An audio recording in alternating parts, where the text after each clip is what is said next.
What's good, YouTube? Welcome back. Today it is Lazy Daze Tubby, and I'm back at it again doing some more extra credits, extra histories content for you today.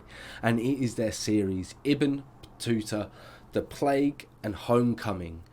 Episode 5. I'm really looking forward to finding out what they've got in store for me today. I'm really enjoying this short little series. It's really funny, really entertaining. Extra credit, extra history do an amazing job. So if you haven't already, head over to their page. The link's going to be in the description box down below. If you guys are enjoying my reaction, looking forward to all future reactions, then like, comment, subscribe, hit that notification bell. But we are going to jump straight into this one. 1346, Xuanzhou, China. Ibn Battuta found China a land of wonders, an upside-down place where people used paper instead of coin, and even beggars wore silk.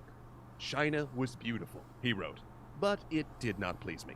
Because while Ibn Battuta had traveled widely, most of the communities he visited were Muslim or Muslim-ruled, and he rarely ventured outside that bubble. Where minority religions existed, they were at least other monotheists, like Christians or Jews. The Chinese, by contrast, were polytheistic and worshipped what Ibn Battuta considered idols. Confucian scholars were dismissive of Islam, and the population ate pork and cremated their dead. This disturbed me so much, he wrote, that I stayed indoors most of the time and only went out when necessary. During my stay in China, whenever I saw Muslims, I always felt as though I were meeting my own family and close kinsmen. Perhaps it was time to go home. But when he did so, death followed him. I see. I'd like to know what his stories of Ibn Battuta didn't have to look far to find other Muslims in Yuan, China. Indeed, for over a century, the Mongol Yuan had kept an open-door policy that invited foreigners to settle and form trading villages. While in these Islamic enclaves, he even ran into other scholars he'd met during his travels. Because as you've probably understood by now, Ibn Battuta was not an explorer. During his travels, he'd made his way along well-known pilgrimage and trade routes. The Mongol conquest and the peace and security that they'd created had fostered an unprecedented network of overland and maritime trade routes. Few people traveled to the extent that Ibn Battuta did, but he was far from the only person to journey from Africa to East Asia. In China, he met Syrians, Egyptians, and even a man who grew up 40 miles from him back in Morocco. Because you see, the world of the mid-14th century was an interconnected world, one where goods and people could go from one side of Africa and Eurasia to the other. And that would ultimately destroy this period of peace and interchange. Because in Central Asia, a terrible disease was emerging. A disease that caused painful buboes on the body, extreme headaches, and delirium. An even more aggressive form, the airborne pneumatic variety, caused victims to cough blood and killed within hours. It was a disease born by fleas. Fleas that lived on rats, an animal that liked to infest ships or stow away on caravans and wagons. In other words, an insect that infested all modes of transport Ibn Battuta had taken on his long road. When he boarded his ship back to India, he had no idea that he was seeing the last days of Yuan, China. Bubonic plague would lead to the dynasty's collapse and sow chaos on the peaceful trade roads of the 4 Mongol kingdoms. Indeed, Ibn Battuta would begin to see that collapse himself.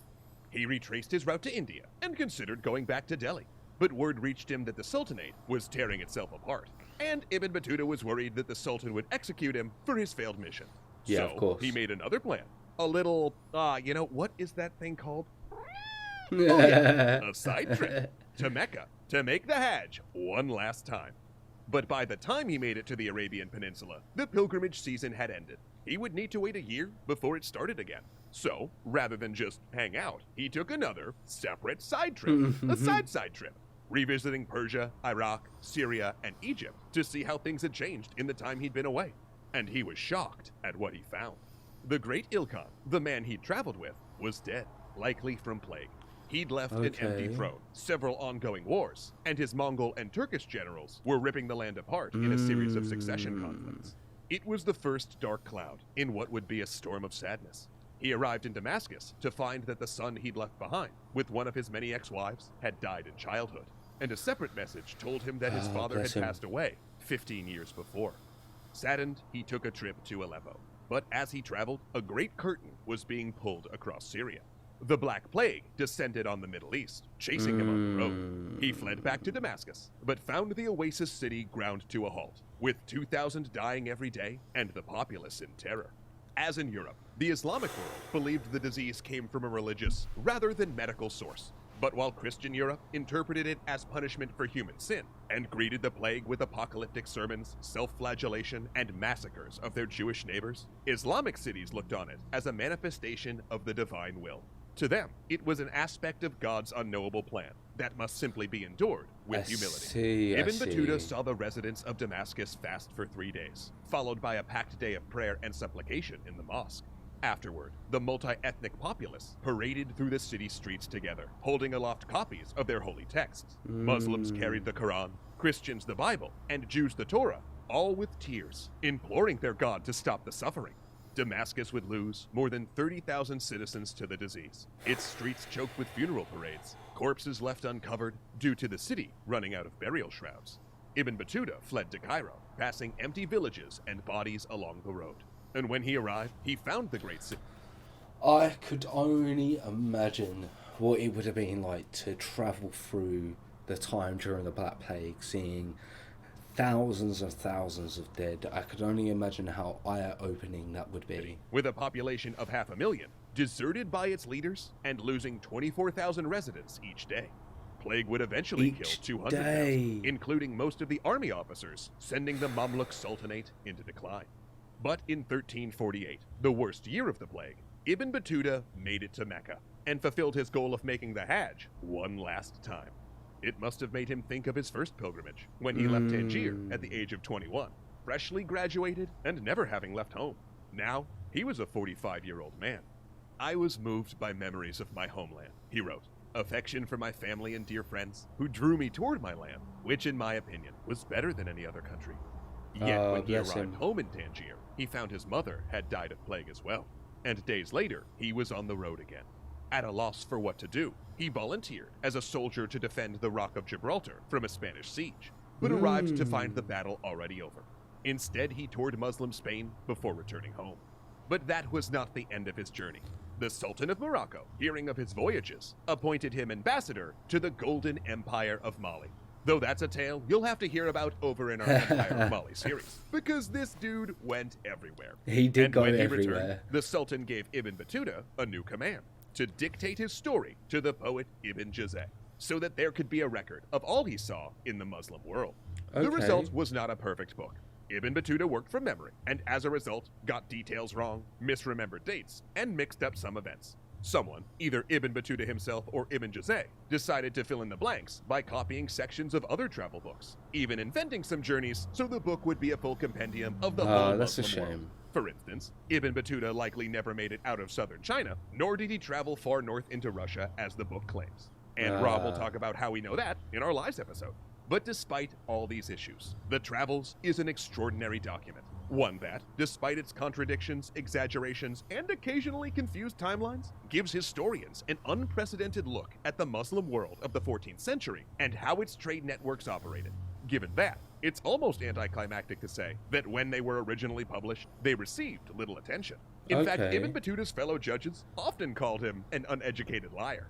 We know almost nothing about the rest of his life, only that he likely settled down as a mid-level Qadi, probably married again if precedent had anything to say about it, and died without fanfare. It's ironic then that today, Ibn Battuta's personal fame eclipses any of the rulers and even some of the kingdoms he visited, while few people around the world have heard of the Ilkhanate or Mohammed Tughlaq.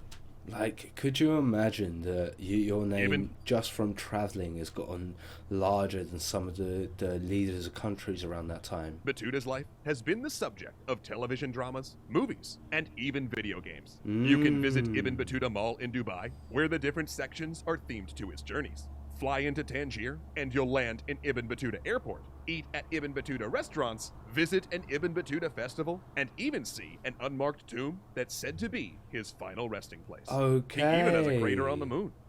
I have indeed. He has a crater on the moon.